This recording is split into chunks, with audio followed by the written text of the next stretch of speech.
Hello and welcome to another video from the Brush and Bolt Gun. Today I'm going to talk about what happens if your matte varnish goes cloudy when you spray it onto the model. I've got a few figures here to show you and demonstrate how you might go about fixing this. So as you can see here, I've got 3 Flesh Terrors models, one of which has not yet been varnished and 2 of which have been varnished, and there's a little bit of cloudiness to them. Let's just take a closer look. The model on your left has been varnished, and as you can see, the black on there is ever so slightly grey.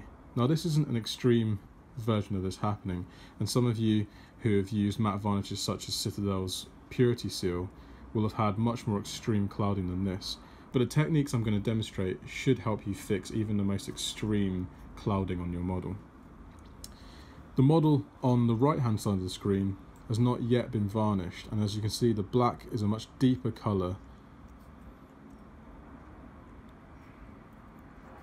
The reason this clouding happens is because what a matte varnish does is it pits the surface of the model ever so slightly, reflecting the light in random ways, and this gives a more satin or matte finish.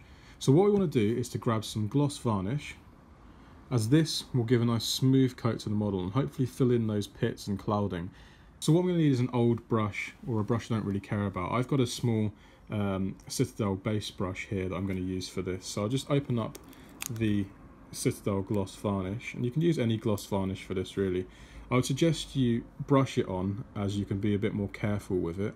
A spray gloss varnish might just coat over that clouding, leaving it under, in which case you'll never be able to fix it, so be very careful.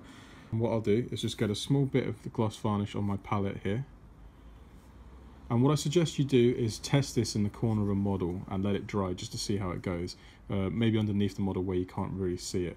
Sometimes this won't work, but I'll give you another tip for that in a second. So what I'm going to do is just take this model here that's been matte varnished and it's a little bit cloudy, and I'm going to start with the shoulder pad where you can see there's a bit of a haze over that, and I'm just going to gently but quite liberally paint this gloss varnish over that shoulder pad.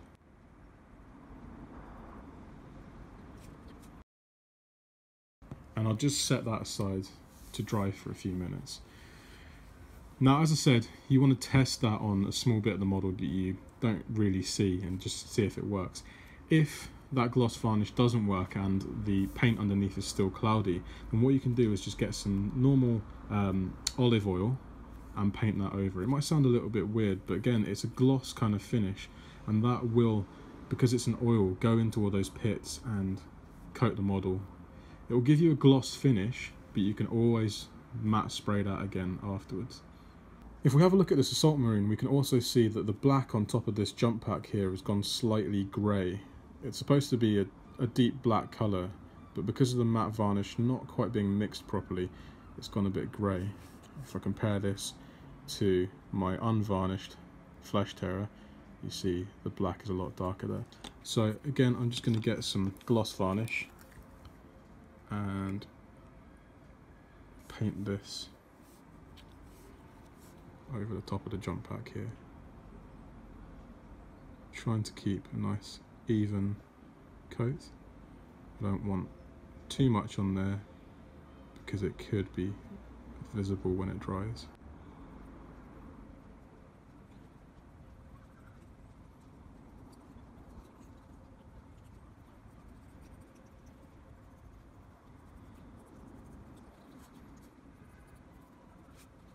Okay, so now that the gloss varnish is dried, let's take a closer look at that and see what's happened.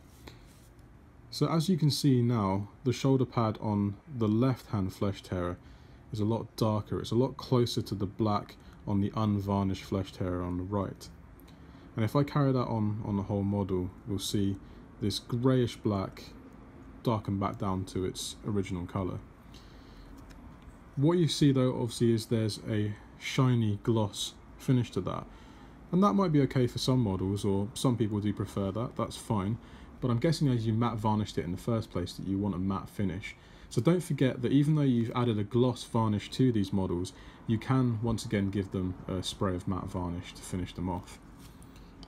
If I have a look at the jump pack here, it's still drying, but you can see again it's darkening down that black. and once that's dry, again, we can give it a matte varnish with a spray. What you should remember if you're going to matte varnish is that you should shake the can. Most cans suggest to shake it for 2 minutes, but I would suggest 3 or 4.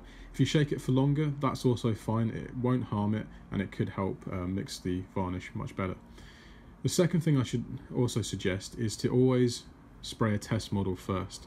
So grab an old model that you've painted, that you don't really care about anymore, put it on your spray stand, shake the can for 3 or 4 minutes, spray the model, and leave it for about 15 minutes to dry, just to see if the mixture is mixed properly. After that, you can shake the can again and spray the models you want to spray, and they should give a nice, even matte finish. So thank you for watching. I hope this was useful for you. If you've got any questions about how I did this or want to know more, please comment below. If you enjoyed the video, give us a thumbs up, and don't forget to subscribe for our future videos. Thank you.